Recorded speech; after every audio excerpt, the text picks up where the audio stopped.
What's up? Hypedvillain is here again, and let's look at some of my Megazords. We're going to take a look at the original Dino Megazord first, but in black and gold edition. This version of the Megazord is going to be the Legacy Megazord version, and it's completely decked out in black and gold, which looks great when you combine it with the Dragon Megazord. Once combined up with the Dino Megazord, the Dragon Megazord combination looks super awesome, especially with the Legacy black and gold, with the silvers and the greens of the Dragonzord all combined up. It complements each other very well. I really dig this figure, and I think this is probably in my top 5 favorite Megazords. We can't talk about the Dragon Megazord without talking about the Tiger Megazord. Unfortunately, I'm missing the sword on this, and I don't have the Thunder Megazord, so it's just going to have a quick blurb in this video. Moving on to Power Rangers Zeo, the Super Zeo Megazord, and the Red Battle Zeo Megazord. Unfortunately, I'm missing the head. I think I'm going to go pick this up with Ranger Forge later on this year. But this would have been super cool to have complete. I don't have the regular Zeo Megazord, but I do have the Super Zeo Megazord with the helmet. I had to 3D print my own crest along with my own sword. I might 3D print those later on, but I haven't really decided on that. This figure, love it. It's very nostalgic for me. One of the first combining robot into robot modes. Super awesome figure to have on shelf. Next up, let's shift into Turbo with the Turbo Megazord. I know your eyes are not deceiving you. I am missing Green 3's foot component for this Zord. I have been searching online. I checked out the Dorzo website. I'm definitely going to pick this guy up along with a new Blue 2's chest piece. But in the meantime, I also have the Rescue Megazord. This guy right here, this is one of my mini grails in my collection. Super beautiful, well taken care of, and just an all-around dominating force on your figure display. We can't talk about the end of the Zordon era without talking about the Astro Megazord. This is a part of the Project Z. I'm so bummed out that the Lightning Collection line ended because this guy is amazing.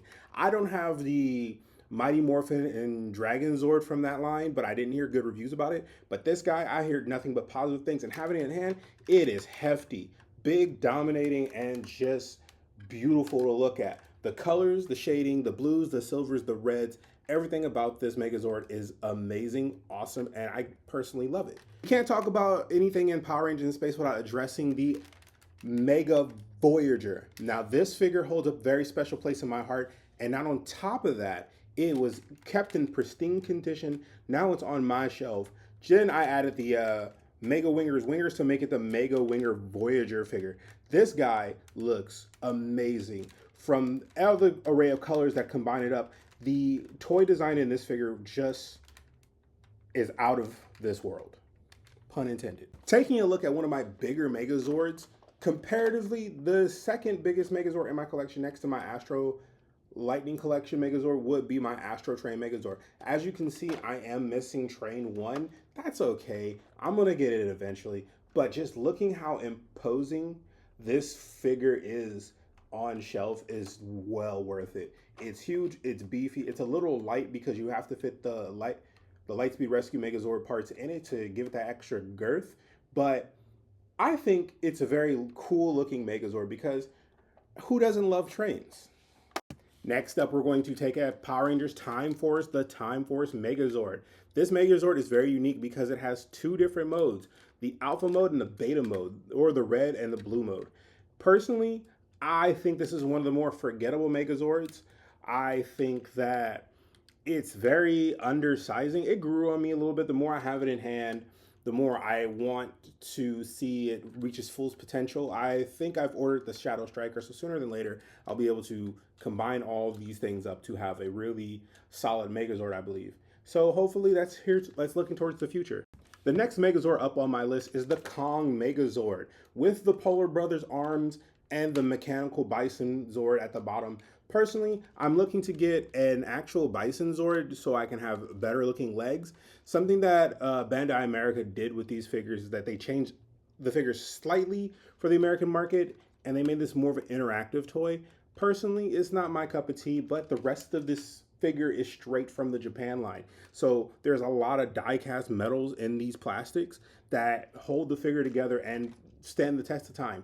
This figure, again, wasn't kept in the best condition from when I acquired it, but it looks amazing on shelf. Look at the array of greens, yellows, blacks, and whites that all add up together. And the cool thing is the Eagle Zord is the exact same Eagle Zord that you would get in the actual Wild Force Megazord. So you end up with 2 Wild Force Megazord heads. I just think that's an interesting fact. But checking out how this figure looks, how hefty it feels, it looks amazing just to have it on shelf. So happy to have this figure. Next up, we're going to take a look at the White Dino Thunder Megazord. It's just 2 Zords that combine into one really sleek Megazord with the Stegosaurus Zord and the Drago Megazord combined up. All these components look really amazing together, and it's a unique looking Zord. It's reminiscent enough of the Dino Megazord with the spear, but it does its own thing enough, from its spindly legs to its really wide back body. It's a very unique looking Megazord. It also has a motorized gimmick in it, which a lot of Megazords later on started to have more gimmicks, and this is the first in many that would do that. Now, the final Megazord is going to be a combination Megazord. It is by far one of the biggest Megazords I have in my collection today, and that would be this big behemoth of a Megazord, the Ninja Storm Ultra Zord. This guy is one of the first composite Megazords where, for it being ninja themed, this is a very loud Megazord. From everything from the turbines to the gears, and it has a very good heft to it.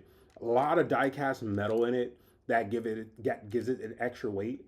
And this is the last Zord in the line of import figures from Japan to America. So a lot of these parts are 100% die-cast imported before both Bandai America and Bandai Japan stopped doing the die-cast metal process.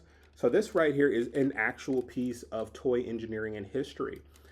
This is a total of, I believe, 6 Zords that combine into one crazy looking Zord. 7 if you count the head part and the hand part. So 7 in total different Megazords combining to make one Ultra Megazord. And I believe this is the first time they actually used the word Ultra Megazord. No, this is the second time they used the word Ultra Megazord in Power Rangers. And if you look at this, everything about this guy is just very imposing. Like, why would you want to fight this if you were a villain of the week? Here is my final Megazord spread. As you can see, from big to small, from large to unique shapes, stuff that I didn't talk about, stuff that I did talk about. Definitely some of my favorites. I'm definitely interested in getting more. Hopefully I can hunt down some parts. Hopefully that I can add the Dino Megazord to my collection, the Dino Thunder Megazord to my collection, and hopefully I can get the rest of the Time Robo parts or the Time Force Megazord parts. But everything looks pretty cool. Let me know what you guys think of my collection so far, and if you guys have any favorite Megazords. Thank you for watching.